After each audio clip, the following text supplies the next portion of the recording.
Macron ülkedeki sağcıların, milliyetçilerin oylarını alabilmek için Müslümanlara yapmadığını bırakmadı. Biliyorsunuz yine Macron bir yasa çıkardı. Ülkedeki tüm imamları Macron'un kendisi atayacak, Fransa devleti atayacak. Daha önce biliyorsunuz Türkiye'den ya da ülkedeki Müslümanlar hangi ülkedense o ülkeden imamlar gelebiliyordu. Bunu yasakladılar. Biz karar vereceğiz, biz yetiştireceğiz dedi. Din, dil özgürlüğü denilen bir şey var. Her seferinde insan haklarından, demokrasiden bahseden bu ülkelerin ne kadar demokrat, ne kadar insan haklarına önem verdiğini bir kez daha görüyoruz ve gözlemliyoruz. Bu mu din özgürlüğü, bu mu dil özgürlüğü diye insan tabii ki sormak istiyor. Değerli izleyicilerim bakın, sadece Türkiye kökenli yaklaşık 500 bin kişi Fransa topraklarında yaşıyor. Minimum 500 bin kişi, tam rakamlar belli değil. Ama şunu söyleyebiliriz, bu vatandaşlarımızın belki de büyük bir çoğunluğu artık Fransa'da geleceğiyle ilgili kaygılar taşıyor. Çünkü milliyetçilerin oyunu alabilmek için bu siyasetçiler kendi koltuklarını koruyabilmek için her fırsatta göçmenlerin sırtına binmeye devam ediyor. Göçmenler aleyhine yasalar çıkarmaya devam ediyor. Maalesef Müslüman olmak ülkede suç haline gelecek böyle bir görüntü var. Birileri İslam adı altında suç işlemiş olabilir. Birileri İslam'ın adını kullanarak kötülükler yapmış olabilir. Bu kötü insanların cezaları kendilerine aittir. Siz diğer Müslümanları, İslam dinini seçenleri siz cezalandıramazsınız. Toplumun geneline yayamazsınız arkadaşlar. Bu insan haklarına aykırı bir durum. Her seferinde insan haklarından, demokrasiden bahsediyorlar ama görüyoruz ki maalesef ve maalesef kendilerinin bundan haberi yok. Macron da bir de Türkiye düşmanlığı türemiş vaziyette. Özellikle az önce anlatmaya çalıştım. Libya'dan dolayı Macron şunu söylüyor. Diyor ki buralara gelmeyin. Buralar benim dükkanım diyor. Buralar benim topraklarım diyor. Resmen bunu söylüyor. Libya'yı ben sömüreceğim diyor. Evet. Petrol zengini bir ülke, yeraltı kaynakları zengin bir ülke. Bunu kimseye yedirmek istemiyor. Yine Macron biliyorsunuz Yunanistan'ın davetiyle savaş gemilerini Ege Denizi'ne gönderdi.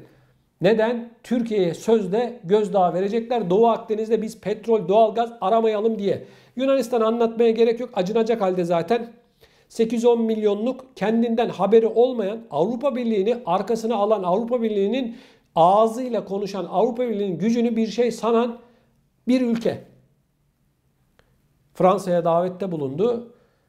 Türkiye Doğu Akdeniz'de petrol, doğalgaz arıyor. Avrupa Birliği'nin yeraltı kaynaklarını almak istiyor. Aslında bizim kendi sınırlarımız, mavi vatanımızın içerisinde hiçbir sınıra tecavüz etmeden aradığımız petrolü, doğalgazı bulduk diye, bulacağız diye çıldırdılar. Şimdi yine bakıyoruz Yunanistan silahlanmaya devam ediyor. Ne oldu? Macron Fransa savaş gemilerini gönderdi Ege Denizi'ne, geldikleri gibi gittiler. Ne oldu? Ne oldu? Türkiye korktu mu? Aramayı durdurdu mu? Ne oldu kardeşim? Ne oldu? İşte arkadaşlar Fransa'nın, Avrupa Birliği'nin gerçek yüzü bu. Bu insanlar sömürmeye alışmışlar. İnsanların kanını emmeye alışmışlar. Bunlar katliama alışmışlar. Bunlar başkalarının gözyaşıyla beslenen ülkeler arkadaşlar. Evet, bunlar bakın yüz binlerce, milyonlarca mülteci var, göçmen var bu ülkelerde. İnanın bana kara kaşımıza, kara gözümüze meraklı değiller bunlar. Bunlar ülkelerinin daha fazla ülkeyi sömürmesi için işçiye ihtiyacı var. Yoksa bir kişiyi bile bu ülkeler almazlar arkadaşlar. Lütfen bunu unutmayın arkadaşlar. Kara kaşımıza, kara gözümüze meraklı değiller. Ben bunları anlatırken bölücülük yapmıyorum. Irkçılık hiç yapmıyorum. Bak şunun için anlatıyorum. Bu siyasetçileri anlatıyorum. Bizim Fransız halkından bahsetmiyorum ben. Yöneticileri anlatıyorum ben. Halkla bir sorun yok. Bu siyasetçiler koltuklarını korumak için, daha fazla sömürmek için insanları kullanıyorlar. Evet. Bunlar göçmen ölmüş. Yollarda işte Akdeniz'de boğulmuş. Botları batmış, ölmüş. Bunların umurlarında bile değil. İnsan olarak görmüyorlar. Hiçbir şekilde de görmeyecekler. Lütfen bunu unutmayın. Maalesef tablo her geçen gün Avrupa'da göçmenler aleyhine gelişiyor. Çıkartılan yasalar öyle ki başka dine mensup olmak neredeyse suç. Birilerinin yapmış olduğu yanlışları, hataları gelip koskoca bir dine mensup olan insanların sırtına yıkmak istiyorlar. Değerli izleyicilerimiz, Fransa'da özellikle göçmenler tarafından yakından takip edilen bir gelişme var. Bu haberi hemen sizlerle paylaşacağım. Fransa'da inşaatta çalışan ve ülkede resmi olarak oturum hakkı bulunmayan Fas asıllı Ahmet adlı kişi başladığı açlık grevi sonrasında oturum hakkı elde etti. Bununla ilgili detayları hemen aktarıyorum sizlere. Fransa'nın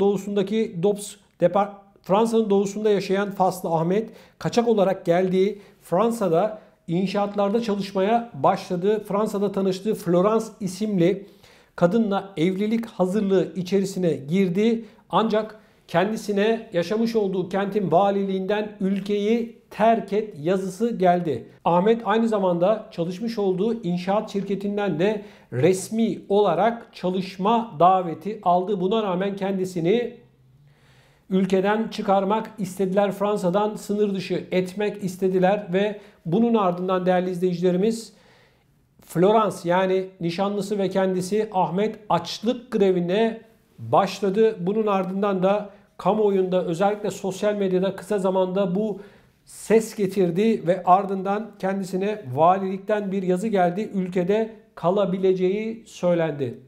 Şimdi Ahmet bana göre çok şanslı. Fransa ve Avrupa'nın diğer noktalarında Ahmet gibi olan binlerce, yüz binlerce insan var. Bu insanların tek bir amacı var. İnsan gibi yaşayabilmek, insani çerçevede hayatını sürdürebilmek. Ancak Avrupa'nın vahşi kapitalizmin göçmenlere olan bakış açısı hiçbir zaman değişmedi. Oysa bakın Fransa ve Cezayirli, Faslı biri, Fas'ın geçmişine baktığımız zaman Fas'ın bütün yeraltı kaynaklarını, yerüstü kaynaklarını sömüren, Fas'ta iç savaşlar çıkartan, karıştıran ülkenin de Fransa olduğunu gözlemliyoruz, biliyoruz.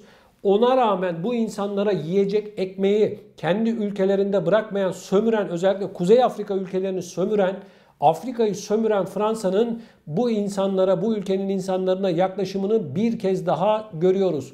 Bu insanların hiçbir tanesi bizim vatandaşlarımız da dahil olmak üzere bu insanların hiçbiri yoksa Fransa'nın bizim vatandaşlarımız da dahil olmak üzere kara kaşına kara gözüne meraklı değiller. Hepsinin tek bir amacı var: insanca yaşayabilmek. Bakın Kuzey Afrika diyoruz, Fas, Tunus, Cezayir, Libya gibi ülkeleri düşündüğümüzde haritayı gözünüzün önüne getirin. Bu ülkelerin neredeyse tamamını Fransa ve Batı sömürdü, sömürmeye devam ediyor. Hala sömürmek istiyor. Ancak üzülerek görüyoruz ki bu ülkelerin insanları da hala bunu anlamak istemiyorlar. Cezayir'le ilgili biliyorsunuz Fransa katliam yaptı. On binlerce insanı öldürdü Cezayir'de. Türkiye bunu dile getirdiği zaman Cezayirliler çıkıp bu bizim iç meselemizdir, bize karışmayın dediler Türkiye'ye. Bir de işin böyle bir boyutu var. Bakın Türkiye savunma sanayi özellikle geliştikçe Afrika ülkelerine olan ilgisi daha da artıyor. Libya'da biliyorsunuz darbeci Hafter'i destekledi Macron, Fransa Cumhurbaşkanı. Türkiye'nin olaya girmesiyle beraber, Libya'ya girmesiyle beraber bütün dengeler değişti. Türkiye ile Fransa hala Libya'da büyük bir sürtüşmenin içerisinde. İşlerine gelmiyor arkadaşlar. Bu Fransa ve benzeri ülkeler sömürmeye alışmışlar. İnsanları öldürmeye alışmışlar. Katliamlar yapmaya alışmışlar. Onun için şu anda Fransa'da bu Faslı Ahmet'in yaşadığına da ben şaşırmıyorum. Sosyal medyada gündem olunca bu adama tamam kal dediler, mecburiyetten kal dediler. Yoksa bu devleti yönetenler valisinden tutun bilmem cumhurbaşkanına kadar hiçbiri, bir tanesi göçmen istemiyor arkadaşlar. Avrupa'nın göçmen politikası zaten ortada. Bu insanlar hiçbir şekilde bir tane dahi göçmenin Avrupa Birliği topraklarına girmesini istemiyorlar. Yunanistan'dan tutun bütün o Akdeniz ülkelerini bir düşünün. Afrika'dan akın akın ya da Türkiye üzerinden akın akın gelmek isteyen insanlara ne tür işkenceler yapıyorlar, bu insanları ne hale sokuyorlar. Evet, Fransa'daki bu olay bir kez daha bize gösterdi ki Fransa sömürgeci, göçmen istemiyor. Hiçbir şekilde kimsenin de ülkeye gelmesine göz yummuyoruz diyorlar. Değerli izleyicilerimiz, sizler bu konuyla ilgili olarak ne düşünüyorsunuz? Lütfen videonun altında bulunan yorum bölümüne yazarak bizlere iletin. Yine gündeme getirmemizi istediğiniz konular varsa lütfen bunları da videomuzun altındaki yorum bölümüne yazarak bizlere ulaştırabilirsiniz.